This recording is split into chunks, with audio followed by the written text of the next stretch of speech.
অসংখ্য অগণিত শুকর ও সুজুদ মহান আল্লাহ তাআলার জন্য, যে আল্লাহ তাআলা অত্যন্ত মেহেরবানি করে, স্নেহকরণ করে, দুনিয়ার হাজারো ব্যস্ততার থেকে মুক্ত করে আল্লাহর দেওয়া মূল্যবান হায়াতকে দীর্ঘায়িত করে এ পর্যন্ত সুস্থ সবল রেখে বিশেষ বরকতি রজনী আল্লাহর নবী সাল্লাল্লাহু আলাইহি ওয়াসাল্লাম হাদিসে ইরশাদ করেছেন, এই রজনীতে মুশরিক আর হিংসুক ব্যতি রেখে সমস্ত মানুষদেরকে ক্ষমা করে দেওয়া হয়। সেই বিশেষ রজনীতে দ্বীনি মজমায় উলামায়ে কেরামের সোহবতে জান্নাতি আয়োজনে নেককারদের সঙ্গী হবার জন্য আল্লাহ তাআলা আমাকে আপনাকে একত্রিত করে দিলেন। বিশেষ আয়োজনে আমরা উপস্থিত হইতে পেরেছি, এজন্য সেই মহান মহিয়ান আল্লাহ তাআলার জন্য কালিমাতুশ শুকর আদায় করতে অন্তরের অন্তঃস্থল থেকে মহাব্বত নিয়া, ভক্তি নিয়া, সমস্যারে জোর আওয়াজে দিল থেকে বলুন আলহামদুলিল্লাহ। একটু মহাব্বতের আওয়াজে আলহামদুলিল্লাহ। সময় অল্প, এজন্য আমরা ডাইরেক্ট আলোচনা শুরু করব, ভূমিকা ছাড়াই।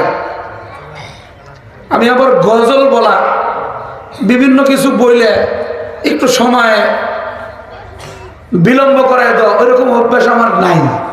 আমি একটু ভিন্ন সিস্টেমে অন্য কেরাকুটিতে কিছু কথা বলি। আল্লাহ তাআলা ইখলাসের সহিত এগুলো বলা এবং শ্রবণ করে আমাদের জীবনে বাস্তবায়ন করার তৌফিক দান করেন, বলেন আমিন। সূরা আল ফজর এটার শেষ নাম্বার আয়াতে কারিমা তেলাওয়াত করেছি। নবী করিম সাল্লাল্লাহু আলাইহি ওয়াসাল্লামের অসংখ্য অগণিত হাদিসে মুবারাকাত থেকে একটা হাদিস শরীফ পাঠ করেছি। আপনারা দোয়া করেন এই অল্প সময়ে দ্বীনি দিক নির্দেশনামূলক জরুরি কথা, হেদায়েতের কথা ইখলাসের সহিত বলা এবং শ্রবণ করা, তদ অনুযায়ী আমাদের জীবনকে সাজানোর আল্লাহ তাআলা তৌফিক দান করেন, বলেন আমিন। আরো জোরে বলেন আমিন। আমি সবচেয়ে বেশি দুর্বল এদের যুব সমাজ, বলদিয়া পুকুর শিয়াল তৈরির যুব সমাজের উদ্যোগে এই যুবকদের প্রতি আমি খুব দুর্বল। এজন্য যুবকদের যেখানে আয়োজন হয় আর যুবকরা কিছু কথা বলার সুযোগ করে দেয় আমাদেরকে, তো আমি যুবকদেরকে একটু জান্নাতি বানাইতে চাই। আপনারা রাজি আছেন? জোরে বলেন রাজি আছেন? এই যুবকদের ব্যাপারে আমি খুবই দুর্বল, এজন্য যুবককে আমি মনোযোগ আকর্ষণ করতেছি। যুবক, আর বিলম্ব না করে তাড়াতাড়ি চলে আসো। তোমাদেরকে ভুলভাল বুঝাইয়া 14ই ফেব্রুয়ারির নাম দিয়া ও জায়গায় ভালোবাসা, অশ্লীলতা, বেহায়াপনা তোমাদেরকে বহুত দিন শিখাইছিল, কিন্তু এই বছর কিছু যুবক হইল এই কাজকে বর্জন করে দ্বীনের পথে, ইসলামের পথে আর আমার নবীজির পথে আসার ওয়াদাবদ্ধ হয়েছে। কথা কোন ঠিক না বেঠি?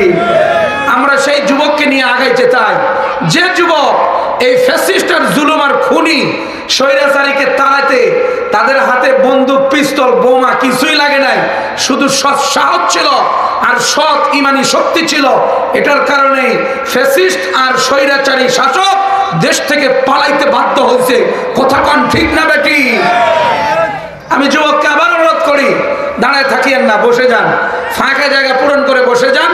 অল্প সময় কথা হবে, সে কথাটা ইমানি জাগরণ তৈরি করা, সে কথাটা হবে ইমানি উদ্দীপনা তৈরি করা। মূল কথা আমাদের প্রধান আলোচক হযরত মাওলানা মুহাম্মদ আবুল কালাম আজাদ মাদ্দাজিল্লাহুল আলী গুরুত্বপূর্ণ কথা বলবেন, দ্বীনি দিক নির্দেশনামূলক। আমি যুবকদেরকে আর ওই সমস্ত লোকদেরকে ব্যাপারে অল্প কিছু কথা বলবো, জাগরণ তৈরি করার। ভিতরে জং পড়ে গেছে, ভিতরে আমাদের ময়লা পড়ে গেছে, এই জন্য আমরা ইমানের কথা বললো জাগি না, আমাদের আমলের কথা বললো আমলের ইস্তেহা তৈরি হয় না। কথা কোন ঠিক না বেঠিক? জোরে বলেন ঠিক না বেঠিক? অসংখ্য অগণিত দরুদের সালামের হাদিয়া প্রেরিত হোক ওই মহামানবের প্রতি, যিনি শাফিউল মুসলিমিন, রাহমাতুল লিল আলামিন, ইমামুল আম্বিয়া, সাইয়্যিদুল আম্বিয়া, নবী মুস্তাফা, নবীউর রহমা, সাইয়্যিদুল আম্বিয়া। সবাই পড়ি সাল্লাল্লাহু আলাইহি ওয়াসাল্লাম। বলেন বিশেষ দিনে বিশেষ আয়োজন, আমাদের এমন একটা সুযোগের পরিবেশ তৈরি হলো, আমরা খুশি না বেজার? আরো জোরে বলেন খুশি না বেজার? কেমন খুশি সেটা আমাদের প্রকাশ ঘটবে যখন আমরা ফজরের নামাজের সামনে কাতারে যুবকদের দেখব। কতক্ষণ ঠিক না ঠিক? আমরা যখন দেখব যে এই যুবক 5 ওয়াক্ত নামাজের জন্য ওয়াদাবদ্ধ, এই নারীরা, আমার মা বোনেরা এই এরিয়ায় ওয়াদাবদ্ধ হয়েছে, আর বেপরদা চলে না, আর কোনো সময়ের জন্য বেহায়াপনা হয়, বেলিল্লাপনা হয়, পরিবারের কোনো লোককেই এমন করে ঘোরাফেরা করতে দেখা যায় না, বোঝা যাবে আজকের এই দিনই মজমা আর এই মাহফিল সাফল্যমণ্ডিত হয়েছে। কতক্ষণ ঠিক না বেটি? এটা হলো আলামত, এটা হলো চিহ্ন। আমরা বুঝতে পারবো যে আমাদের আয়োজন আলহামদুলিল্লাহ সাকসেস। কেন? যুবক ফজরের সামনে কাতারে, নারীরা বেপরদা নাই, এবং পর্দার সহিত নারীরা নিজেদেরকে কোনো প্রয়োজনে ঘর থেকে বের করতেছে, অহেতুক কোনো কারণে বের হয় না। এটাই বুঝবো আমরা যে আমাদের সমাজে আমাদের এই প্রোগ্রাম, দিনই প্রোগ্রাম, এটা সাফল্যমণ্ডিত হয়েছে। কতক্ষণ ঠিক না ঠিক?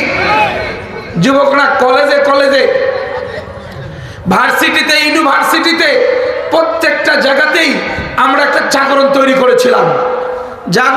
করেছিলাম, যুবকদেরকে নিয়ে, যেন এই 14 ফেব্রুয়ারিতে কোনো অশ্লীলতা কোনো লোক যেন গ্রহণ না করে, কোনো যুবক যুবতী যেন এই ফুল নিয়া এইরকম কোনো নোংরামি আর বিশ্ব বেহায়াপনা যেন না ছড়ায়। এই জন্য আমরা কলেজে কলেজে, ইউনিভার্সিটিতে আমরা দাওয়াতের প্রশিক্ষণ করেছিলাম। ইনশাআল্লাহ দেখা গেছে, খুব ভালো দেখা গেছে যে এ পর্যন্ত কোনো অশ্লীলতা আমাদের প্রকাশ পায় নাই। কতক্ষণ ঠিক না ঠিক? চেষ্টা করলে ইনশাআল্লাহ হবে, চেষ্টা করলেই আমাদের দ্বারা সম্ভব। এই চেষ্টা আমরা অব্যাহত রাখবো, এই জাগরণ আমরা অব্যাহত রাখবো, ইমানি চেতনা আমরা অব্যাহত রাখবো। যুবক বলো ঠিক আছে না নাই? জোরে বলো ঠিক না ঠিক? অবশ্যই আমরা এটার উপরে থাকবো। আসুন আজকে এই বিশেষ আলোচনার জন্য যে আয়াতে কারিমা আমি তেলাওয়াত করেছি, এই আয়াতে কারিমা বুঝার আগে আমরা একটা কথা বুঝি, তাহলে আমাদের বুঝতে সহজ হবে। এই কথাগুলো বুঝতে আমাদের কি হবে? সহজ হবে। আল্লাহ পাক রব্বুল আলামিন কোরআনে কারীম নাজিল করেছেন এক রাতে দুনিয়ার আসমানে। দুনিয়ার আসমান থেকে নবীজির কাছে দীর্ঘ 23 বছরে আস্তে আস্তে নবীজির কাছে গেছে। কিছুটা গেছে মক্কায়, এজন্য সূরার নাম মাক্কিয়া। কিছুটা গেছে মদিনায়, এজন্য সূরার নাম মাদানিয়া। 114টা সূরা। ইমানদার হিসাবে আমরা জানি 86টা সূরা হলো এটা মাক্কিয়া, 28টা সূরা হলো মাদানিয়া। ইমানদার হিসাবে আমরা জানি যে কোরআনে কারীমে 500 আয়াত রয়েছে বিধিবিধান। এটা হালাল, এটা হারাম, এটা বৈধ, এটা অবৈধ, এটা জায়েজ, এটা না জায়েজ, এরকম আয়াত সংখ্যা হলো 500। বলেন কত? 500। তাহলে আরো অনেক আয়াত, 6666টা আয়াত যেগুলো বিধিবিধান না, তাহলে ওগুলো কিসের? মুফাসসিরিনে কেরাম তাফসীরের কিতাবে লিখেছে যে ওই 6000-এর ঊর্ধ্বের আয়াত হলো এটা ওয়াজের, এটা শুধু জাতির উদ্দেশ্যে ওয়াজ। সে ওয়াজ কেমন হয়েছে, ওয়াজটা কেমনে ভাবে আল্লাহ করেছেন? কই এই ওয়াজ আল্লাহ তাআলা 3 পদ্ধতিতে করেছেন। বলেন কয় পদ্ধতি? 3 পদ্ধতিতে আল্লাহ তাআলা ওয়াজ করেছেন জাতির উদ্দেশ্যে। এক পদ্ধতির নাম তাফসীরের ভাষায় তাযকির বি আলা ইল্লাহ। আল্লাহ তাআলা ওয়াজ করেছেন আল্লাহর কুদরতের বর্ণনা দিয়া, কুদরতের বর্ণনা তুলে ধরে উম্মতকে ওয়াজ করেছেন। দ্বিতীয় পদ্ধতির নাম তাযকির বি আইয়ামিল্লাহ। পূর্বের উম্মতের কাহিনী তুলে ধরে আল্লাহ তাআলা ওয়াজ করেছেন। তৃতীয় পদ্ধতির নাম তাযকির বিমা বাদাল মাউত। মৃত্যুর পরের জগৎ আলোচনা তুলে ধরে উম্মতকে আল্লাহ তাআলা ওয়াজ করেছেন। মৃত্যুর পরের জগৎ জান্নাত হবে না হয় জাহান্নাম হবে, তো জান্নাতের জন্য 1000 আয়াত, জাহান্নামের জন্য 1000 আয়াত। কথা বুঝে থাকলে বলুন 6000-এর ঊর্ধ্বের আয়াত, 500 আয়াত হলো বিধিবিধান, আর 6000-এর বেশি আয়াত 3 ভাগে বিভক্ত। 2000 আল্লাহর কুদরতের বর্ণনা, 2000 আল্লাহ পাক পূর্বের উম্মতের কাহিনী তুলে ধরে ওয়াজ করেছেন, আর 2000 মৃত্যুর পরের জীবন নিয়ে, মানে জান্নাতের জন্য 1000 আয়াত, জাহান্নামের জন্য 1000 আয়াত। কথা বুঝে আসছে তো ইনশাআল্লাহ? এই কথা বুঝার পর আসুন আমরা যে আয়াতে কালিমা তেলাওয়াত করেছি এই আয়াতের বিশেষ বর্ণনা আল্লাহ পাক রব্বুল আলামিন হাসরের মাঠের অবস্থা তুলে ধরে ওয়াজ করেছেন। হাসরের মাঠে বিভিন্ন রকমের অবস্থা হবে, এইটা একটা অবস্থা। এই অবস্থার কথা আল্লাহ তাআলা তুলে ধরেছেন। আল্লাহ তাআলা হাসরের ময়দানে ডাক দিবেন অন্তরকে। অন্তর হলো মেন, আত্মা এটা হলো মেন। মানুষের যে বডি আছে এটা কিন্তু মানুষ না, বডি যেটা আছে এটা কোনো মানুষ না। আত্মা যখন বের হয়ে যায় তখন এটা হয়ে যায় লাশ। কথা বলেন ঠিক না ঠিক? এটা লাশ, বলবে অমুকের লাশ, অমুকের বডি এটা, এই ব্যক্তি আর নাই। এজন্য নাম ধরে বলবে কুদ্দুস মিয়া চলে গেছে। বলবেন কেমনে গেল? এ তো আছে কাপড় দিয়ে ঢাকা। কয় না, কুদ্দুস মিয়া চলে গেছে মানে মূল হলো ভিতরেরটাই। ওটা যেহেতু চলে গেছে তাহলে মূল লোকই চলে গেছে। এটা যেটা আছে এটা যাবে কবরস্থানে, এটা কয়েকদিন পর মাটির সাথে মিশে যাবে। কথা বলেন ঠিক না বেঠি? তো আল্লাহ পাক রব্বুল আলামিন দুইটা জিনিস সৃষ্টি করেছেন। সর্বপ্রথম সৃষ্টি করেছেন আত্মা, আর সারা পৃথিবীর মানুষের আত্মা একই টাইমে সৃষ্টি করেছেন, এক মুহূর্তে সৃষ্টি করেছেন। পৃথিবীতে আসতে কম বেশি হয়েছে, কেউ আগে কেউ পরে, এটা আসতে কমপ্লিট হয়েছে, কিন্তু একই টাইমে সমস্ত আত্মাকে আল্লাহ তাআলা সৃষ্টি করেছেন। খুব গুরুত্বপূর্ণ কথা, ধ্যান দিয়ে মনোযোগ দিয়ে শুনবেন। কিন্তু পৃথিবীতে আসতে সিরিয়াল, আগে দাদা তারপরে বাপ তারপরে নাতি, এভাবে সিরিয়ালে আসছে, কিন্তু যাইতে কোনো সিরিয়াল নাই। যাওয়ার সময় আবার দাদাও আগে চলে যায়, অনেক সময় নাতিও চলে যায়, অনেক সময় চলে যাইতেছে বাপ, এখনো নাতিপুতি সবাই আছে। কথা কোন ঠিক না ঠিক? সমস্ত আত্মাকে আল্লাহ পাক রব্বুল আলামিন একই টাইমে সৃষ্টি করে আল্লাহ তাআলা কনফারেন্স করেছিলেন। দুইটা কনফারেন্স করেছিলেন, একটা একদম জেনারেল কনফারেন্স, আরেকটা আল্লাহ কনফারেন্স করেছেন সেই কনফারেন্স ভিআইপি। ওই ভিআইপি কনফারেন্সের গ্যালারিতে একমাত্র নবীরা উপস্থিত হয়েছে, সাধারণ কোনো লোক যাইতে পারে নাই। কোনো অলি না, কোনো বুজুর্গ না, কোনো ইমাম না, কোনো মুস্তাহিদ না, কোনো মুজাহিদও যাইতে পারে নাই। একমাত্র ওই গ্যালারিতে শুধু নবীরাই ছিলেন। ওখানে আলাদা কনফারেন্স হয়েছে, আমি ওটার কথা বলবো না। জেনারেল কনফারেন্স, সমস্ত রূহগুলো আত্মাগুলো একত্রিত হয়েছে। ওই কনফারেন্সে আল্লাহ তাআলা ডাক দিয়েছেন রূহের প্রতি সম্বোধন করে, ডাক দিয়ে বলেন আলাস্তু বিরাব্বিকুম, আমি কি তোমাদের প্রভু নয়? সাথে সাথে জবাব দিয়েছেন ক্বালু বালা, অবশ্যই আপনি আমাদের প্রভু। বলেন স্বীকারোক্তি দিয়েছিলাম কিনা? আমরা প্রত্যেকেই দিয়েছিলাম।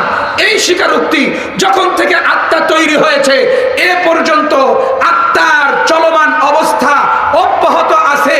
এই আত্মা আপনি চলমান প্রক্রিয়া অবস্থায় বাপের পৃষ্ঠে আসে, ওখান থেকে মায়ের রেহেমে, ওখান থেকে মায়ের পেটে, তারপরে মহাজগৎ পৃথিবীতে থাকে, তারপরে যায় কবরে, সেখান থেকে আলমে বরজুখে, তারপরে হাসরের ময়দানে।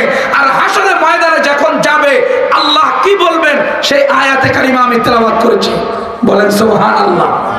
আর জোরে কোন, একটু আস্তে কোন, সবাই বলেন সুবহানাল্লাহ।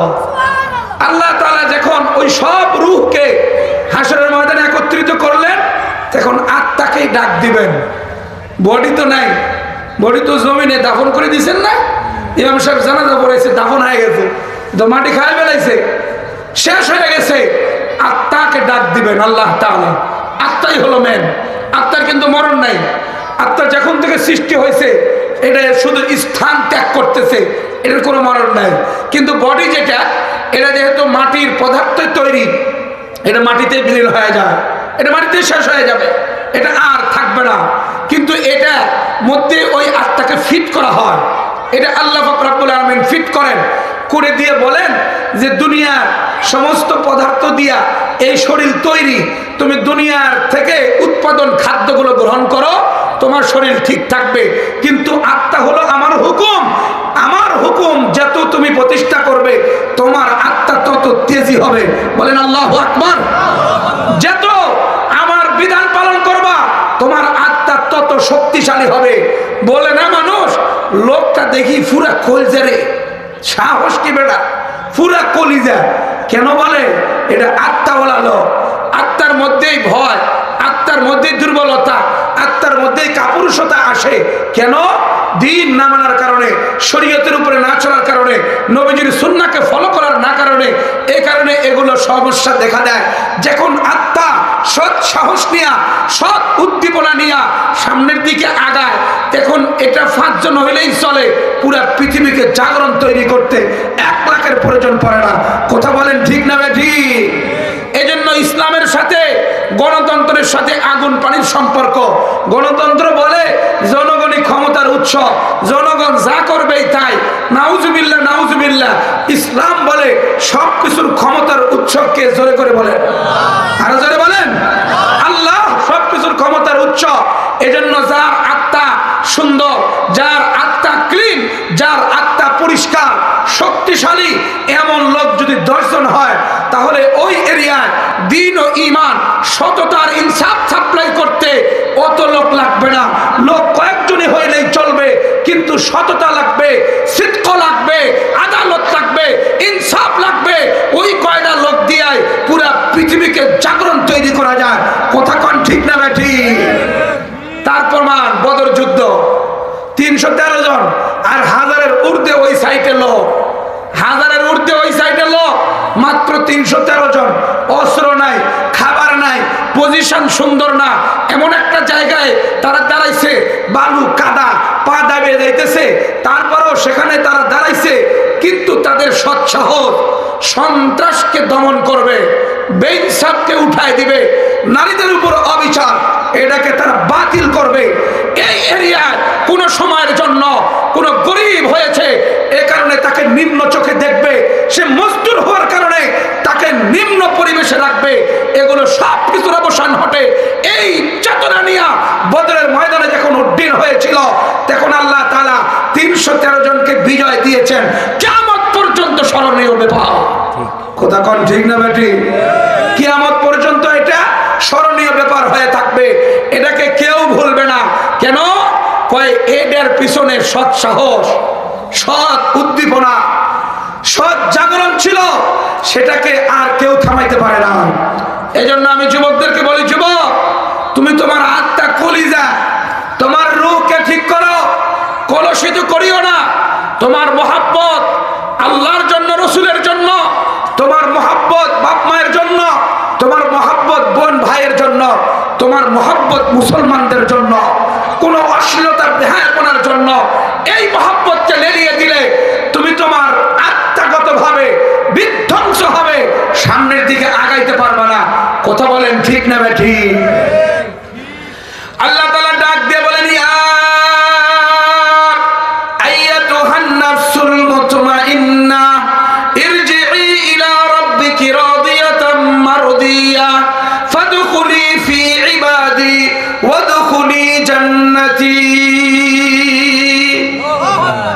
আল্লাহ তাআলা ডাক দিয়ে বলেন, ও প্রশান্ত আত্মা, তুমি আমার সন্তুষ্টির দিকে ফিরে আসো, আমার বান্দাদের মধ্যে শামিল হয়ে যাও, আমার জান্নাতে প্রবেশ করো। আল্লাহ পাক রব্বুল আলামিনের আদেশ। প্রশান্ত আত্মাদেরকে লক্ষ্য করে আমার সন্তুষ্টির দিকে ফিরে আসো, আমার রেজামন্দির দিকে ফিরে আসো, আমার খুশি আর নারাজিগি, খুশি আর সন্তুষ্টির দিকে ফিরে আসো। তুমি আমার সন্তুষ্টি পেয়ে গেছো, তুমি আমার তরফ থেকে খুশি আর আনন্দ ভোগ করো, আমার বান্দাদের মধ্যে আসো, আমার বান্দাদের ঠিকানা জান্নাত, ওই জান্নাতে চলে আসো। এটা আল্লাহর ঘোষণা হাসরের ময়দানে। হাসরের ময়দানে আল্লাহর ঘোষণা। ওই ব্যাপারে মুফাসসিরিনে কেরাম তাফসীরের কিতাবে লিখেছেন, যেই লোক পৃথিবীর যুগে আত্মাকে প্রশান্ত আত্মা বানাইতে পারে নাই, আল্লাহর বিধিবিধানের প্রশান্ত, আল্লাহর হুকুমের ব্যাপারে, শরীয়তের ব্যাপারে, দ্বীনের কার্যক্রমের ব্যাপারে তার আত্মাটাকে সে আল্লাহর বিধানের অনুগত করেছে, এমন আত্মা তৈরি করবে। সর্বপ্রথম কাজ, দ্বিতীয় কাজ হবে সমস্ত আল্লাহর বান্দাদের সাথে সম্পৃক্ত। কোন কাফের, কোন মুশরিক, কোন হিংস্র, কোনো পশুত্ব মনোভাব, কোনো খুনি, কোনো স্বৈরাচার, কোরআন হাদিসের বিদ্বেষ পোষণকারী এমন কারোর সাথে সম্পর্ক রাখবে না। বিশেষ দিক নির্দেশনা দুইটা, যে তুমি তোমার আত্মাকে প্রশান্ত করো, শরীয়তের মোতাবেক পরিচালনা করো। দ্বিতীয় বিধান, দ্বিতীয় আদেশ, তুমি আল্লাহর নেককার বান্দাদের সঙ্গী হও। কথা কোন ঠিক না ঠিক? আজকের রাত আমাকে আপনাকে আল্লাহ বলতেছেন আমার বান্দাদের সাথে জুড়ে যাও। আমার বান্দারা সন্ধ্যার পর থেকে মসজিদে দৌড়াইছে, আমার বান্দারা মসজিদে দৌড়াইছে সন্ধ্যার পর থেকে নিয়ে ফজর হওয়ার এক মুহূর্ত পর্যন্ত। এরা কেউ নামাজে, কেউ জিকিরে, কেউ কোরআন তেলাওয়াতে, কেউ আল্লাহর দরবারে চোখের পানি ফেলতেছে, কেউ আল্লাহর দরবারে অভাবের কারণে আবেদন, অসুস্থতার সুস্থতার আবেদন, কেউ এমন ভাবে কাকুতি মিনতি করে আল্লাহর কাছে চায়, আল্লাহ আমার ঈমান লয়ে একটু কবরে নিয়েন, একটু ঈমান লয়ে আমার কবরে নিয়েন। আর কোনো আবেদন নাই, একটা আবেদন, আল্লাহ আমার ঈমান লয়ে একটু কবরে নিয়েন।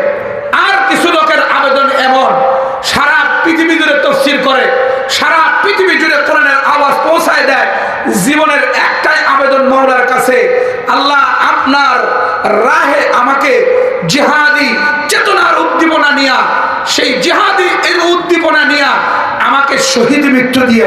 জোরে কোন আল্লাহু আকবার। জীবনের চেতনা, জীবনের চেতনা এটা যে আমাকে একটু শাহাদতের মৃত্যু দিয়ে।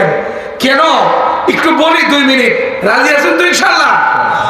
শাহাদতের মৃত্যুতে মৃত্যুর যন্ত্রণা নাই, শাহাদতের মৃত্যুতে মৃত্যুর যন্ত্রণা নাই। এটা সবচেয়ে বড় মর্যাদা, সবচেয়ে বড় মর্যাদা, মৃত্যু যন্ত্রণা নাই। আর এক বড় মর্যাদা, যে শাহাদাতের মৃত্যু বরণ করলো এর লাশ ধোয়া হয় না, এর লাশে কাফন পেঁচানো হয় না, যেমনি আছে এমনি আল্লাহর কাছে পেশ করা হয়। কথা কোন ঠিক না ঠিক? এই যে আল্লাহর কাছে পেশ করা হয়, আল্লাহ তাআলা বলতেছেন দেখো এই লোক না আমার কালিমা উঁচা করার জন্য, আমার দ্বীনকে সব জায়গায় ছড়িয়ে দেওয়ার জন্য জিহাদের ময়দানে শহীদ হয়ে গেল, এত বড় মর্যাদা সে অর্জন করলো। এই জন্য তার শরীরকে দেখার তোমার অনুমতি নাই, গোসল দিতে হবে না, এর শরীরের কোনো অঙ্গ তোমার দেখার অনুমতি নাই, এর শরীরের কোনো কাপড়কে চেঞ্জ করার অনুমতি তোমার নাই। যেভাবে আমার রাস্তায় বের হয়েছিল ওভাবেই দাফন করো। তার ব্যাপারে জানাজাও নাই, কেন জানাজা পড়াবা? তুমি আমার কাছে মাফ চাবা, সে তো আমার রাস্তায় মুজাহিদ হইয়া জিহাদ করে আমার রাস্তায় জান্নাত পেয়ে গেছে, এজন্য তার ব্যাপারে তোমাদের দোয়া করতে হবে না। বলেন আল্লাহু আকবার। এটা জিহাদি চেতনা। এজন্য আপনাদের কাছে আমি বিশেষ অনুরোধ করব, বিশেষ অনুরোধ করব, দিক নির্দেশনার 2টা আয়াতে, একটা আত্মাকে প্রশান্ত আত্মা বানানো, শরীয়তের ব্যাপারে প্রশান্ত, গুনার ব্যাপার হইলে অস্থিরতা, গুনার কোন কার্যক্রম হইলে অস্থিরতা, আর শরীয়তের ব্যাপারে প্রশান্ত, নবীজির আদর্শের ব্যাপারে প্রশান্ত, পুরা শান্ত হয়ে যাবে। এটা নবীর আদর্শ কহ, এটা আল্লাহর বিধান কহ, এটা আল্লাহর বিধান না মানতে রাজি না, এটা শিরিক মানতে রাজি না, এটা বেদিন মানতে রাজি না। ভলিউম বাড়ায় না, যেমন আছে এরকমই থাক। শরীয়তের বাহিরে যখন যাবে তখন সে আর এটা বরদাস্ত করে না। এটা হলো প্রশান্ত আত্মা। 1 নাম্বার এই গুণ অর্জন করতে হবে। 2 নাম্বার গুণ, ইমানদারদের সঙ্গী হব। রাজি আছেন তো ইনশাআল্লাহ? যারা আল্লাহর বান্দা তাদের সাথে চলতে পারবো তো ইনশাআল্লাহ? আল্লাহর বান্দাদের সাথে চলার ওয়াদাবদ্ধ আপনি নেন যে আমি আল্লাহর বান্দার সাথে চলবো, তাহলে আপনি আল্লাহর বান্দার ঠিকানা জান্নাতে যেতে পারবেন। আল্লাহু আকবার। দেখেন আল্লাহর বান্দারা কিভাবে আল্লাহ তাআলার দ্বীনকে, ইসলামকে কিভাবে জায়গায় রাখে, আলাদা করে রাখে। সেখান থেকে একটা আপনাকে আমি হাদিস থেকে উদাহরণ দেই, তাহলে ভালো করে বুঝে আসবে যে আল্লাহর বান্দারা দ্বীনের জন্য, ইসলামের জন্য কিভাবে নিজেকে আলাদা করেছিলেন, কিভাবে নিজেকে দ্বীনের জন্য অ্যাক্টিভ করেছিলেন। এটাই আমাদের অভাব। দ্বীনের ব্যাপারে অ্যাক্টিভ, এটাই আমাদের অভাব। শরীয়তের ব্যাপারে অ্যাক্টিভ, সুন্নাতের ব্যাপারে অ্যাক্টিভ একজন ব্যক্তি, এটা আমাদের সমাজে অভাব। যদি একজন পাওয়া যায় তাহলে দেখবেন ওই এরিয়ায় জাগরণ তৈরি হয়ে যাবে। কথা কোন ঠিক না ঠিক? একজন লাগবে জাগরণ তৈরি করার জন্য, নিশ্চয় তৈরি হয়ে যাবে। এই মুহাদ্দিস দেহলভী রহমতুল্লাহ আলাইহি আমাদের এই এরিয়ায় হাদিসের দরস নিয়ে এসেছেন। মুহাদ্দিস দেহলভীর আগে হাদিসের দরস এশিয়া মহাদেশে ছিল না। এই এরিয়ায় উনি দরস নিয়ে এসেছেন। এই হাদিসের দরস এমন ভাবে সর্বমহলে সব এরিয়ায় দিয়েছেন যে আজকে সর্ব জায়গায় হাদিসের যদি সূত্র বয়ান করেন তো মুহাদ্দিস দেহলভীর নাম না বলে আপনি সামনের দিকে যাইতে পারবেন না। সে মুহাদ্দিস দেহলভী রহমতুল্লাহ আলাইহি যুবকদেরকে লইয়া, মুসলমানদেরকে লইয়া জাগরণ তৈরি, কোরআনে জিন্দেগি যাপনের জন্য, নবীজির আদর্শের উপরে মানুষকে উদ্দীন করার জন্য বিশেষ চেতনা তৈরি করতেছিলেন। কিন্তু বিপরীত চেতনার জন্য তারাও আগ্রহ হয়ে বিভিন্নভাবে অপচেষ্টা চালাচ্ছিল। বর্তমান যেমন অপচেষ্টা দ্বীনের বিরুদ্ধে, শরীয়তের বিরুদ্ধে, মাদ্রাসার বিরুদ্ধে, মসজিদের বিরুদ্ধে চলে কি চলে না? চলে। কিন্তু এটা ব্যর্থ হয়ে যাবে যদি ইমানদারেরা একটি ভয়ে সামনের দিকে আগায় আর নামাজিওয়ালার সঙ্গী হয়। কোন সুদখোরের না, কোন ঘুষখোরের না, কোন খুনির না, কোন স্বৈরাচারীর না, আমি সঙ্গী একজন সৎ লোকের। কথা বলেন ঠিক না বেটি? এটা হলো জরুরি, এটা লাগবেই। আর যদি নিজেকে গুনার সাথে, সুদের সাথে, ঘুষের সাথে মিলায় ফেলে তাহলে সবই শেষ। সুদের কথা, ঘুষের কথা যখন আমরা বলি তাহলে অনেকে মন খারাপ করে, কয় হুজুর এমন করে কোন এগুলা, আমরা খাইলে তো একটু সুদই খাই, আর তো বেশি কিছু খাই না। গোস্ত খাওয়া নিষেধ, প্রেশার আছে, ডায়াবেটিস আছে, মিষ্টি খাই না, এরপরে চর্বি খাই না, মাছের ডিম খাই না, ইলিশ খাই না, এরপরে চিংড়ি খাই না, সবই তো নিষেধ। খাওয়ার মতো একটা জিনিস খালি সুদি খাই। কথা কন ঠিক না বেটি? বেশি কিছু তো খাই না, খাই তো একটাই, এইটাই খাই, আর এটার বিরুদ্ধে আপনারা কথা বলেন। এইরকম একটা গুনার রাস্তা খোলা রাখলে আপনি ইমানদারের সঙ্গী হইতে পারবেন না। একটা পথ খোলা রাখলে আপনি যে দলের মতের উপরে চলেন, ওই দলের মতের উপরে চলার জন্য একটা বিরোধিতা করবেন, দল থেকে বহিষ্কার। তাই যদি হয় তাহলে আপনি একটা হারাম, একটা অবৈধ কাজের সাথে জড়িত হবেন, সামনে আগাইতে পারবেন না। মুসলমান ভাইয়েরা আমার দিলের কানে শুনবেন, মুহাদ্দিস দেহলভী রহমতুল্লাহ আলাইহি সমগ্র যুবক এবং মুসল্লিদেরকে দ্বীনের উপরে, শরীয়তের উপরে জাগরণ তৈরি করার জন্য সর্ব অবস্থায় দ্বীন শিক্ষা, ইসলামের নীতি নৈতিকতা শিক্ষা, সুন্নাত শিক্ষা, আমলি জিন্দেগি করার জন্য কার্যক্রম চালাইতেছিলেন। দুই এক দিনের মধ্যেই মসজিদে দেখলেন উত্তর গেটে এমন একজন নাসারা খ্রিস্টান লোক ব্যাগের মধ্যে কোরআন নিয়া আর এক ব্যাগের মধ্যে ইনজিল শরীফ নিয়া ওই যে চাটুকারের মতো লেকচার দেওয়া শুরু করেছে। কোরআন মিথ্যা, ইনজিল শরীফ সত্য। দেখো আমি আগুন জ্বালায়া কোরআনকে আগুনের মধ্যে ফেলাই দিব, পুরে সারকার হয়ে যাবে। ইনজিলকে দিব, পুরে সারকার হবে না। তোমাদের কাছে আমি প্রমাণ পেশ করলাম এই কোরআন মিথ্যা, ইনজিল হলো সত্য। বলেন নাউজুবিল্লাহ, জোরে বলেন নাউজুবিল্লাহ। এই যে বিশেষ চ্যালেঞ্জ ছুড়ে দিল আর মানুষেরা একত্রিত হয়ে গেল। সব মানুষ দাঁড়ায় দাঁড়ায় তামসা দেখতেছে। আরে কোরআনে মিথ্যা হয়ে গেল, তাহলে ইনজিলটাই সত্য হয়ে যাবে। সব দাঁড়ায় দাঁড়ায় তামসা দেখতেছে। আমাদের লোকগুলো তো তাই, খাড়ায় খাড়া তামসাই দেখে, কোনটা সঠিক কোনটা ব্যাঠিক। আমি কি হকপন্থীর সেই দলের ভুক্তভোগী হয়ে সামনের দিকে চলবো, সত্যবাদীদের সঙ্গী হয়ে সামনের দিকে যাব, এটা দেখবে না, খাড়ায় খাড়ায় তামসা দেখবে। কথা কোন ঠিক না ব্যাঠিক? এটাই যেন আমাদের সিস্টেম। আমরা খাড়ায় খাড়ায় তামসা দেখি, যে তামসাটা কি হয় দেখি। আমি সৎ ব্যক্তি, সত্য ব্যক্তির সঙ্গী হওয়ার জন্য নিজেকে আমি দাঁড় করাবো না। আমি কি করব? খাড়ায় খাড়ায় তামসা দেখবো। তামসা দেখতে দেখতে হাজার হাজার লোক জমা হয়ে গেছে। শুনবেন, এমন একটা পরিবেশ তৈরি হয়ে গেছে, মানুষেরা ঈমান হারা হয়ে যাচ্ছে। মুহাদ্দিস দেহলভী রহমতুল্লাহ আলাইহি ওই দরজায় এসে দাঁড়ায় গেলেন, দাঁড়ায় বললেন কি হয়েছে বলো?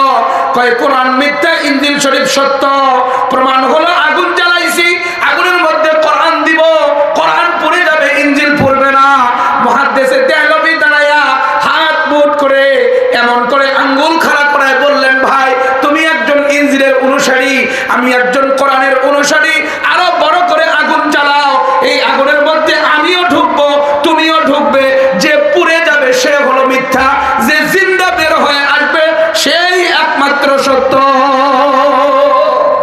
কন্যা আল্লাহু আকবার। এবার বেটা ফিস দিকে আসছে, কয় এটা বান্ধরে যুবক আছে নি, যুবক ও যুবক এর বান্ধ, যুবক তো লাগবে, কথা কোন ঠিক নেবে ঠিক, এই যুবক ছাড়া তো হবে না, ধরে বাঁধতে হবে না, ধরে বান্ধার মতো কাজটা কে করবে? কলেজ থেকে সমস্ত ইউনিভার্সিটির থেকে লাঠি নিয়ে মিছিল বের করে রাজাকার রাজাকার স্লোগান দিতে দিতে স্বৈরাচারের বিদায় করতে কোনো বুড়ার দ্বারা হয় নাই, যুবক লাগছিল। কথা বলেন ঠিক না বেটি? এই যুবক আমার হুঙ্কার দিবে, আমার বাংলার জমিনে কোরআন বিরোধী, ইসলাম বিরোধী, আলেম ওলামা বিরোধী কোন শক্তি রাখা হবে না, হবে না, হবে না। কথা কোন ঠিক না বেটি? এই যুবক ভালোবাসা দিবসকে বৃদ্ধাঙ্গুলি দেখাইছে, কোরআনকে বুকে টেনে নিবে, আবার সামনের দিকে আগাবে। এই বাংলাদেশ কোন নাস্তিক মোর্তাদের ঠাঁই নাই, কথা কোন, কথা কোন। এই বাংলাদেশে কোন ইসলাম বিদ্বেষী নামাজের বিরোধিতা করবে, আলেম ওলামার বিরোধিতা করবে, মাদ্রাসা মসজিদের বিরোধিতা করবে, তোমার জায়গা বাংলার জমিনে না, কথা কোন ঠিক না বেটি? এই যুবক ধরে বেঁধে ফেললো। মুহাদ্দিস দেহলভী রহমাতুল্লাহ আলাইহি বললেন, একে ধরো, এবার আগুন বড় করে জ্বালা, আমি আগুনে প্রবেশ করব, কোরআনের অনুসারী আগুনে ঝাঁপ দিব, তাকে ডাকো, সেও আগুনে ঝাঁপ দিবে, যে জ্বলে পুড়ে যাবে সে মিথ্যা, যে নিরাপদে বের হয়ে আসবে সেই সত্য। কোন আল্লাহু আকবার। যুবক তখন পায়ে পড়ে গেছে, মুহাদ্দিস দেহলভীর পা ধরে কান্না শুরু করে দিয়ে বলে, ও হুজুর আসলে আমি মিথ্যা, আমার কার্যক্রমটাও মিথ্যা, আপনি সত্য, আপনার দিনও সত্য, আমার ব্যাগের মধ্যে যে ইঞ্জিল আছে মেডিসিন লাগানো, আগুন লাগবে না, আর কোরআনের ভরিয়মে কোনো মেডিসিন লাগানো নাই, আমি ইংরেজদের দালালি করি, মাসিক বেতন পাই, আর মানুষের ঈমান হরণ করি, ঈমান চুরি করি, এমন করে মানুষ বেঈমান হয়ে যায়। বললেন তওবা কর, এখানেই কালিমা পড়, আর কোন যুবককে আর কোন এরিয়ার লোককে ঈমান হারা করতে পারবি না। এমন করে যখন যুবকরা এমন করে উদ্দীন হইল, প্রত্যেকের চেতনা নিয়ে সামনের দিকে আগাইলো, ওই ভারতবর্ষ থেকে কাফের মুশরিকের দালাল ইংরেজরা বিদায় নিয়া প্রত্যেকটা এরিয়ায় আমার দিনদার বাদশা রাজকীয় অবস্থায় ছিল। কথা কোন ঠিক না ঠিক? এই ভারতবর্ষে জায়গায় জায়গায় রাজকীয় সেই বিশেষ রাজা ছিলেন, তারা দিনের উপরে অটল অবিচল একজন সৈনিক ছিল, যারা দিন এমন ভাবে জিন্দা করেছিলেন যে তাদের একদম বাথরুম থেকে নিয়ে সংসদ ভবন পর্যন্ত প্রত্যেকটা কার্যক্রম দিনের উপরে অ্যাক্টিভ ছিল, দিনের বাহিরে চলতো না। কথা কোন ঠিক না ঠিক? দিনের চেতনা এমনই তাদের ছিল। দেখেন একজন বাদশার নাম মাহমুদ গজনবী, মাহমুদ গজনবী ভারতবর্ষের বাদশা। এই বাদশা বিরাট বড় এরিয়া নিয়ে, 400 বছর আগের কাহিনী মাত্র। এই ব্যক্তি দিনের উপরে কত নির্ভুল ভাবে নিজেকে দিনই মজমায় লাগায় নিয়েছেন, দেখেন তার উপমা। দেখেন এই ব্যক্তি রাজা হইয়া রাত্রে ঘুরে, গেঞ্জি গায়ে দিয়ে লুঙ্গি পরে রাত্রে ঘুরতেছে, লুঙ্গি পরছে, গেঞ্জি পরছে, ঘুরতেছে সেই চাঁদের আলোয়, এইরকম চাঁদের আলোয় ঘুরতেছে। ঘুরতে ঘুরতে দেখে যে ওইখানে লোক 5-6 জন বসে গল্প করতেছে। ওখানে গেছে, লোকেরা বলে, ভাই আপনি কেডা? কয় আপনাদের মতোই তো আমি একজন।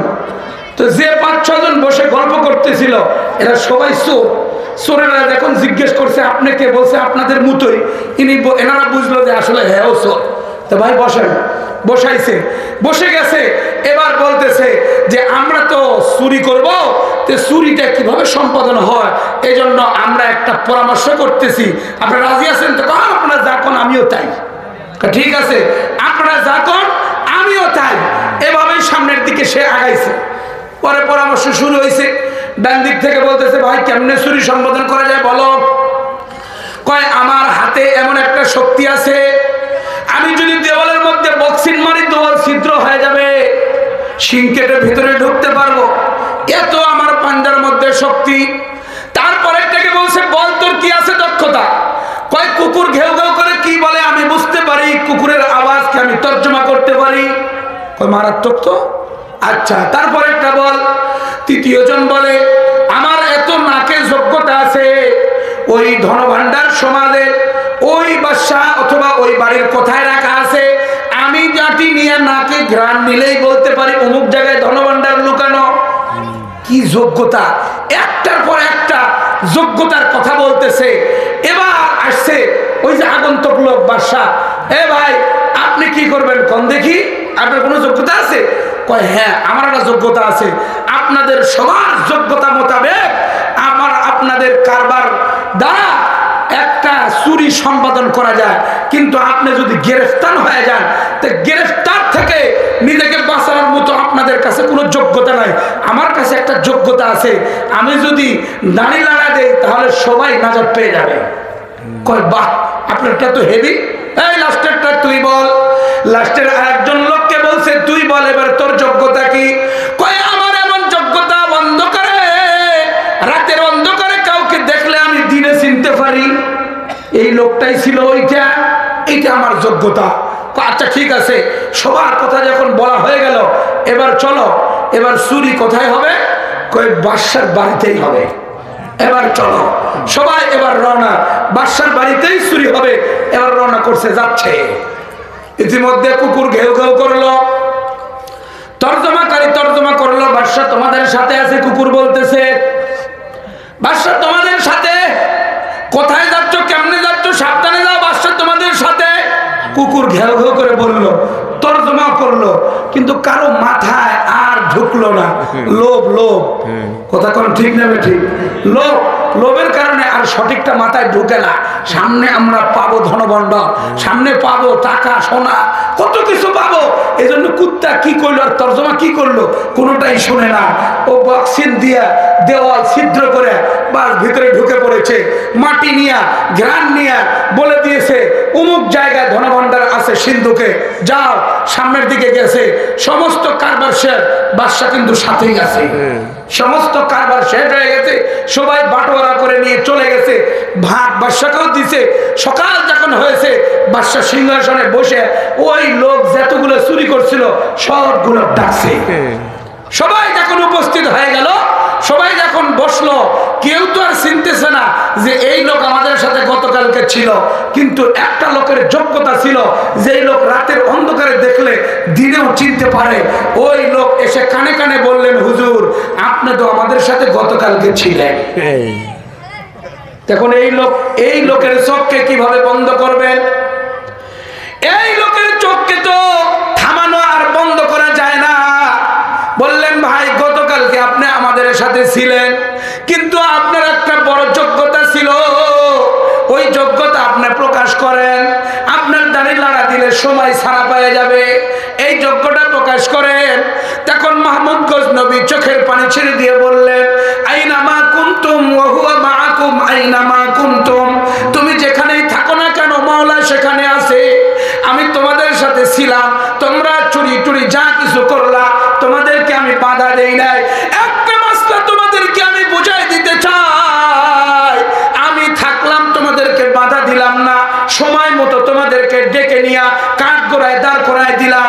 আমার মাওলা সর্ব অবস্থায় দেখতেছেন, সর্ব অবস্থায় সব কিছু উপলব্ধ করতেছেন, কিন্তু কোনো সময় ধরে না। একটা সময় ধরবেন, রূহ যখন শরীর থেকে বের করবেন, ওই সময় আর ভাবার টাইম থাকবে না। কিন্তু তোমার যদি আমল থাকে, ওই আমলে তোমাকে মুক্তি দিয়ে জান্নাতে নিবে। আল্লাহু আকবার, ওই আমলে নিবে। মাহমুদ গজনবী ডাক দিয়ে বললেন, ভাই আপনাদেরকে আমি অনুরোধ করে বলি, এ জীবনে তোমার যত কার্যক্রম আছে প্রত্যেকটাই আমার মাওলা দেখে কি দেখে না? কয় দেখে। তাহলে আল্লাহ তাআলা সময় মতো এমন করে ধরবেন যেমন করে আমি ধরলাম। আমি বাদশার সাথে বিশেষ কার্যক্রম নিয়ে উপমা দিয়া আমার মাওলার কাজের দিকে তোমাকে ডাক দিলাম। প্রত্যেকেই তওবা করে নিজের হাতে হাত রেখে বাদশার সামনে তওবা করলো, আর জীবনে চুরি করব না, ডাকাতি করব না, আর জীবনে কোনো সময়ের জন্য আমরা এমন কাজ করব না। তারা প্রত্যেকেই দিনদারের শপথ নিল। আল্লাহু আকবার, দিনদারের শপথ কেমনে হবে? দিনদারের লোকদের মাধ্যমে। এই দিনই শাসক, দিনদার শাসকের মাধ্যমে চোর চুরি বন্ধ করে দিবে, ডাকাত ডাকাতি বন্ধ করে দিবে।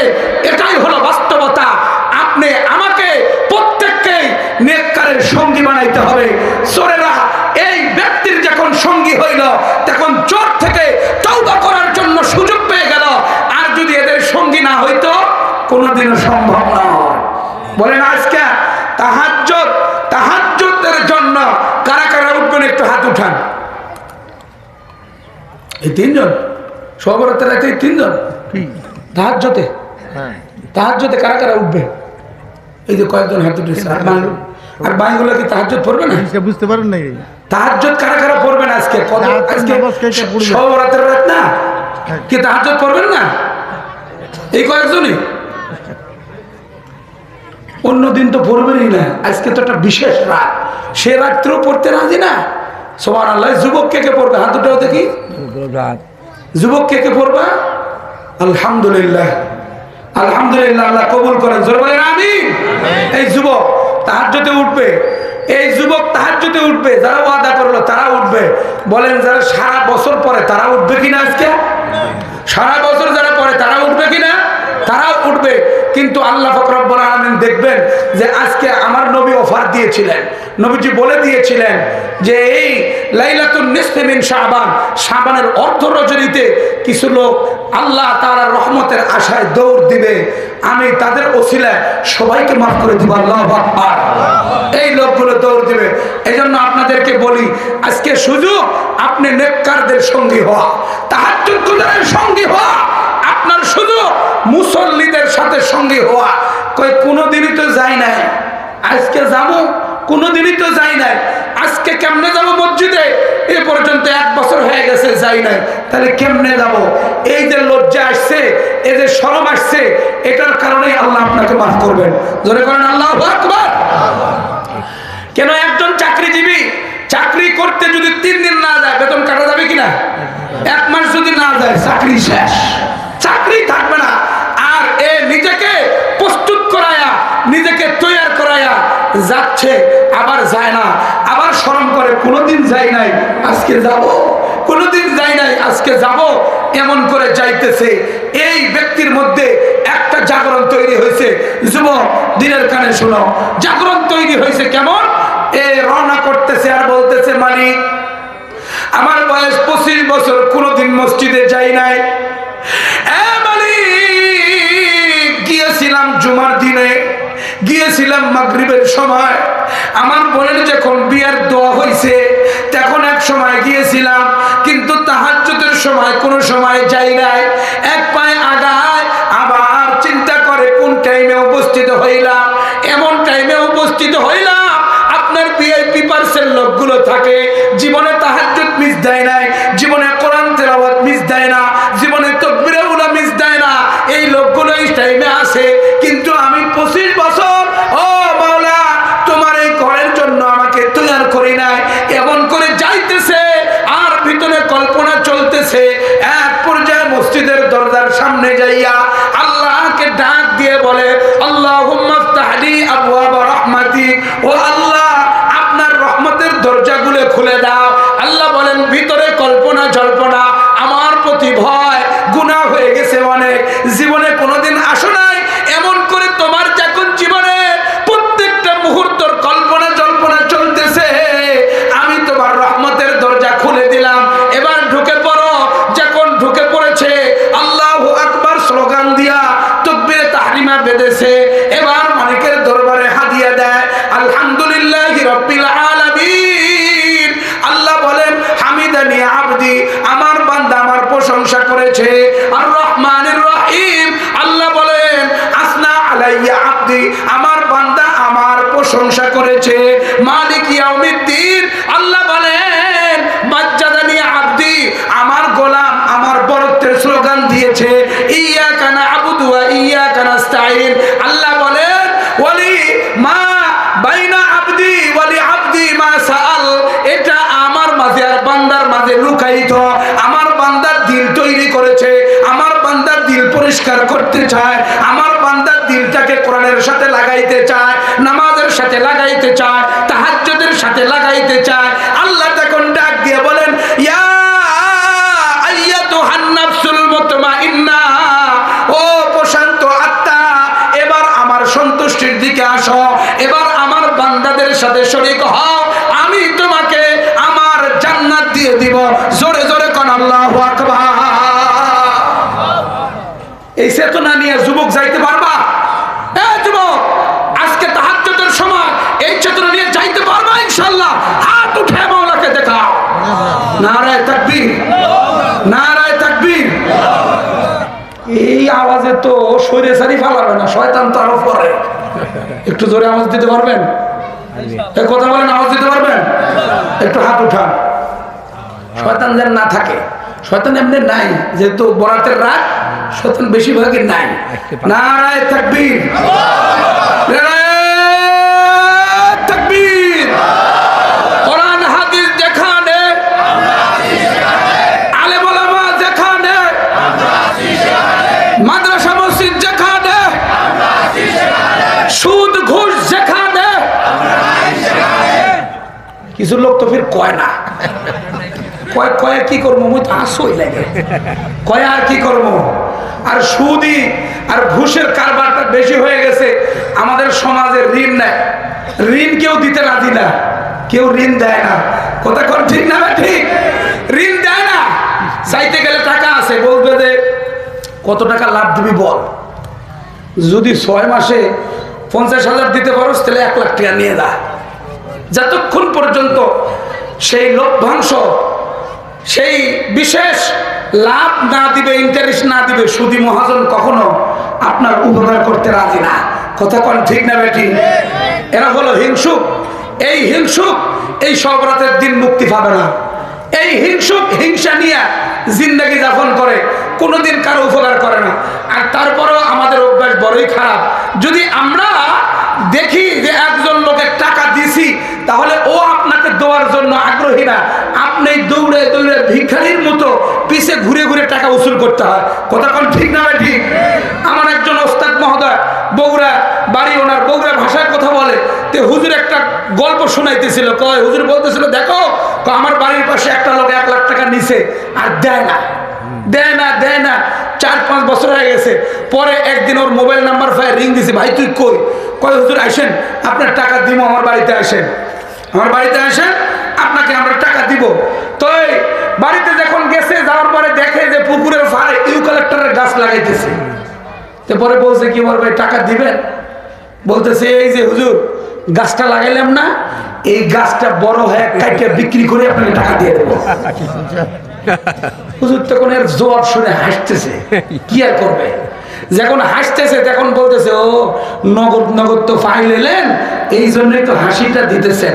আসলে নগদ টাকা ফাইলে কে না হাসে, এটাই বলে নগদ। কথা কোন ঠিক না বেটি? এটাই নগদ। এই হলো সমাজের অবস্থা, এ হলো পরিবেশ আর পরিস্থিতি, মানুষের আখলাক। তো কে কাকে কর্জ দিয়া, ঋণ দিয়া পরিশোধ করার মতো সেই বিশেষ এই সিচুয়েশনে যাবে, কি এমন চায়? কেউ চায় না। কিন্তু আমাদের সমাজে কিছু লোক তো এমন হওয়ার দরকার, তারা এমন করে স্বেচ্ছায় মানুষের জন্য, সমাজের জন্য, মসজিদ মাদ্রাসার জন্য আগায় আসবে। তাহলে সুদ বন্ধ হওয়া, ঘিস বন্ধ হওয়া, আমাদের দেশে অবৈধ লেনদেন বন্ধ হওয়া অনেক সহজ হবে। কথা বলেন ঠিক না বেটি? আসুন যুবক, আপনাদেরকে বিশেষ অনুরোধ, যে হাদিসটি আপনি পড়েছিলাম সেই হাদিসের তর্জমা আবার করি। قال النبي صلى الله عليه وسلم خلق الله تبارك وتعالى على بني آدم طبقات شتى। আল্লাহ বলেন, আল্লাহর নবীজি সাল্লাল্লাহু আলাইহি সাল্লাম বলেন যে আল্লাহ তাআলা মানুষকে 4 ভাগে বিভক্ত করে সৃষ্টি করেছেন। 4 ভাগে বিভক্ত, 4 কোয়ালিটিতে এদেরকে আল্লাহ তাআলা পৃথিবীতে সৃষ্টি করেছেন। 1 নম্বর কোয়ালিটি, যে ইমানদার অবস্থায় জন্মগ্রহণ করলো, ইমান নিয়ে জিন্দগি যাপন করে, ইমান লয় কবরে চলে গেল। 2 নম্বর কোয়ালিটি, কাফের অবস্থায় জন্মগ্রহণ করে, কাফের নিয়ে জিন্দগি যাপন করে, আবার কাফের হয়ে কবরে চলে যায়, একদম পুরো বিপরীত। 3 নম্বর কোয়ালিটি, লোকগুলো কাফের হয়ে জন্মগ্রহণ করেছে, কাফের অবস্থায় জীবিকা নির্বাহ করে, আল্লাহর কোন কুদরতের উপরে, আল্লাহর কোন নিদর্শনের উপরে, কোন দিনকে, কোন রাতকে, মাদ্রাসা মসজিদকে, উলামায়ে কেরামকে কোন না কোন ভাবে ভক্তি করার মাধ্যমে তার ঈমান নসিব হয়, ঈমান লয় কবরে যায়। আল্লাহু আকবার। এটা এক ভাগ্যবান। কাফের হয়ে জন্মগ্রহণ নির্বাহ করে, কিন্তু ঈমান লয়ে কবরে যায়। চতুর্থ নম্বর ভয়ানক, সেই ভয়ানক নিয়ে কিছু আলোচনা করে আমি শেষ করে দিব। সেই চতুর্থ নম্বর ভয়ানক পরিস্থিতি হলো, ঈমান অবস্থায় জন্মগ্রহণ করে, ঈমানী জীবন যাপন করতে থাকে, কিন্তু নাউজুবিল্লাহ নাউজুবিল্লাহ সে যখন মারা যায় বেঈমান হয়ে মারা যায়। বলেন নাউজুবিল্লাহ। মুফাসসিরিনে কেরাম এই বিস্তারিত হাদিসে মুহাদ্দিসিনে কেরাম ব্যাখ্যায় লিখেছেন, যে ব্যক্তিগুলো ঈমান অবস্থায় জন্মগ্রহণ করলো, ঈমানী জীবন যাপন করলো, কিন্তু কাফের হয়ে কবরে গেল, তার বিশেষ তিন কারণ। বলেন কয় কারণ? তিন কারণ। তিন কারণে এই সমস্যাটা হয়, যে কারণগুলো আল্লাহ পাক রব্বুল আলামিন কোরআনে কারিমে তুলে ধরেছেন। আল্লাহ তাআলা বলতেছেন যে হাসরের ময়দানে আমি বিশেষ একটা সংলাপের ব্যবস্থা করব। সংলাপ, মুখোমুখি কথাবার্তা হবে। জান্নাতি লোকেরা জান্নাতে যাওয়ার পরে আল্লাহর কাছে আবেদন করবে, আল্লাহ আমরা তো ছিলাম শিয়ালতৈর এলাকায়, একসাথে ব্যবসা করছি, একসাথে চলাফেরা, একসাথে বাজার ঘাট, একসাথে আমাদের মসজিদ নির্মাণ, মাদ্রাসা, মাহফিল সবকিছু একসাথে করছি। ওই লোকগুলোকে আমি জান্নাতে পাইতেছি না, আল্লাহ ওই লোকগুলো কোথায়?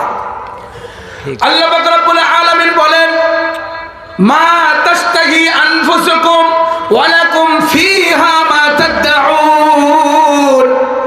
জান্নাতি লোকেরা যা মনে চাবে তাই আল্লাহ করবেন, জান্নাতি লোকেরা যা আকাঙ্ক্ষা করবে আল্লাহ তাই পূরণ করবে।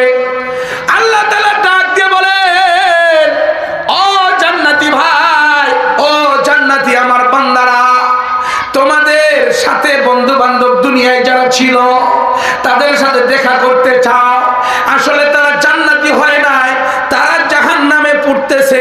এবার চলো তাদের সাথে তোমাদের সাক্ষাৎ করাই দেই, চলো এবার তোমাদের সাথে সাক্ষাৎ হবে। এই সাক্ষাতের জন্য আল্লাহ তাআলা ফেরেশতাদেরকে নিয়ে জান্নাতীদেরকে ওই জাহান্নামের কাছে নিয়ে যাবেন। ওরা তখন তলদেশ থেকে উপরের দিকে আসবে। জান্নাতি লোকেরা জিজ্ঞাসা করবে, মা সালাকাকুম ফি সাকার, কেন তোমরা জাহান্নামে গেলা?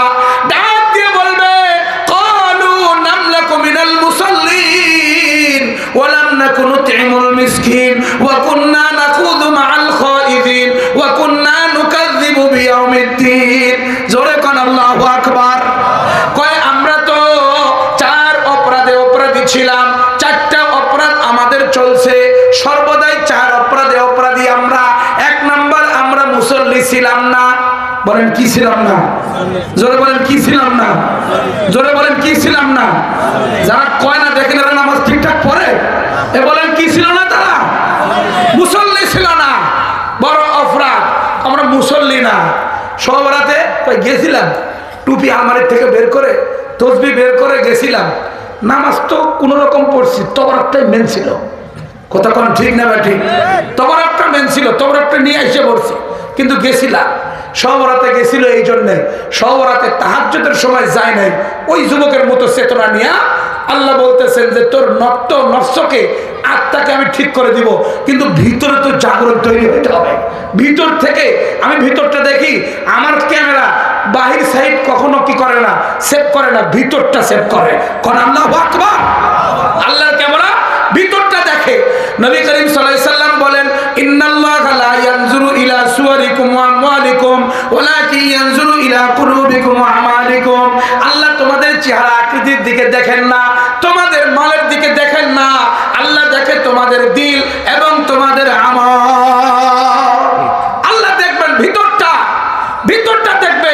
এজন্য যুবক, তুমি এই রাত্রে একটা পাথেয় সংগ্রহ করো আত্মা প্রশান্তির জন্য, একটা পাথেয় সংগ্রহ করো যুবক। তোমাকে আমি আবার ওই সাহাবায়ে কেরামের মেজাজে উত্তীর্ণ করতে চাই। তুমি দৌড় দাও আল্লাহর রহমতের দিকে, দৌড় দাও মাগফিরাতের দিকে, দৌড় দাও আল্লাহর ক্ষমা নেওয়ার জন্য। তুমি ব্যর্থ হয়ে ফিরবে না, আল্লাহর ক্ষমা অবশ্যই অবশ্যই মিলবে। কথা কোন ঠিক না বেটি? দুনিয়ায় তুমি যে কোনো কারণে দৌড়াইলে তুমি ব্যর্থ হয়ে যাবা। দল তোমার সাথে দালালি করতে পারে, নেতা তোমার গাদ্দারি হইতে পারে। সমস্ত নেতাদেরকে রেখে গাদ্দার সবচেয়ে বড় জালেম আর খুনি বিদেশ পালায় চলে গেছে। কথা কয় না? এই কথা কয় না? ঠিক না বেটি? গাদ্দার হইতে পারে, কিন্তু কেউ যদি আমার মাওলার জন্য দৌড় দেয়, নবীজির জন্য দৌড় দেয়, সে কখনো পিছপা হবে না। কোন সময়ের জন্য তার সেকা খাওয়া লাগবে না, সে দৌড়াইতেই থাকবে। এটাই হলো বাস্তবতা, সে দৌড়াইতেই থাকবে, তাকে আর থামানোর মতো কেউ নাই। যেরকম আল্লাহু আকবার। মা সালাকাকুম ফি সাকার ক্বালু লাম নাকু মিনাল মুসাল্লিন ওয়া লাম নাকু নুতঈমুল মিসকিন ওয়া কুননা নাখুযু মাআল খাওয়াইজিন। বলবে তারা, ও ভাই জান্নাতি তোমরা, আমরা মুসল্লি ছিলাম না, আমরা কোনো মিসকিনকে খাওয়া খাওয়াই নাই, আমরা যাকাত দেই নাই, আমরা এতিমকে খানা খাওয়াই নাই, আমরা কোনো অসহায়কে খানা দেই নাই, আমরা বড় অপরাধী ছিলাম।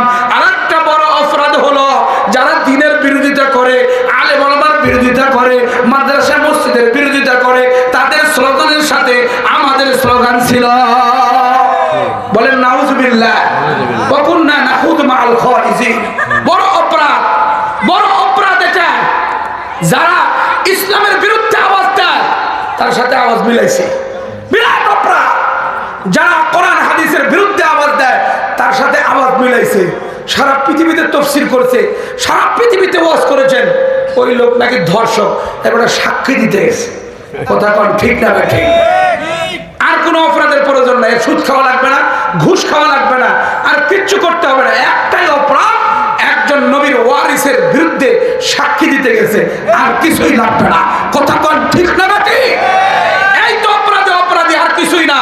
এজন্য আপনাদেরকে আমি শুরু থেকেই বলে আসতেছি, কোরআনে কারীমের আয়াত যে আপনার আত্মাকে প্রশান্ত করেন, দ্বীনের জন্য শান্ত, ইসলামের জন্য শান্ত করেন, শরীয়তের জন্য শান্ত করেন, আর আপনি নেককারদের সঙ্গী হন।